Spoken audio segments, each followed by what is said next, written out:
Sige pa, dun pa, sa gitna!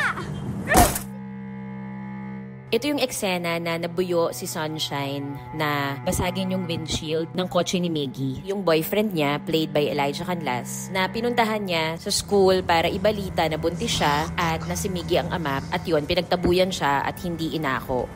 How are you sure that's mine?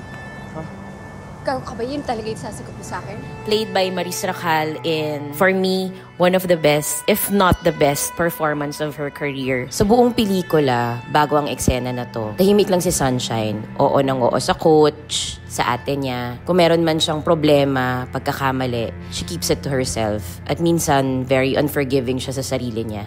At sa pelikula, ito ang first time na makikita nating naglabas ng ganitong galit si Sunshine. Siguro ganun talaga. Pag naipon lahat ng galit sa puso mo, tapos hindi mo kayang ilabas dati. Kapag merong isang nagbuyo sa'yo, nag-push sa'yo, na okay lang yan, pwede mong ilabas yung galit na yan, sasabog ka talaga.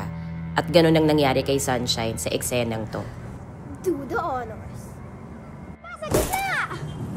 Sige pa, order! Female rage, hindi niya malabas kasi nasa public space siya. Hindi niya school to. Tapos atleta siya na gusto maging Olympian. Alam naman natin, sa atin, ang mga babae, hindi ine-expect na magpakita ng malaking emosyon, kundi pag-iyak. Hindi ine-expect na magpakita ng galit. Hindi lang basta galit, pero rage talaga.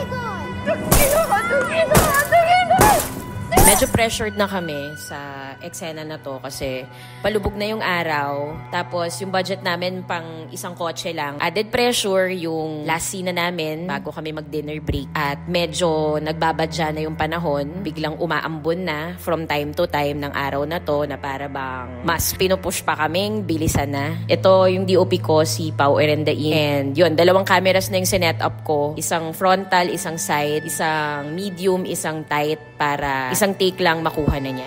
So, sinabi ko kay Maris na kailangan niyang ibigay na lahat dito sa shot na to kasi isang beses lang namin pwedeng basagin yung windshield ng kotse dahil wala na kaming pampalit. Pag hindi namin to makuha, hindi namin to makukuha. Sabi ko sa kanya, hanggat hindi ako sumisigaw na sumigaw yung pulis, yung hudyat na tapos na yung eksena at kailangan na niyang tumakbo, wag siyang titigil.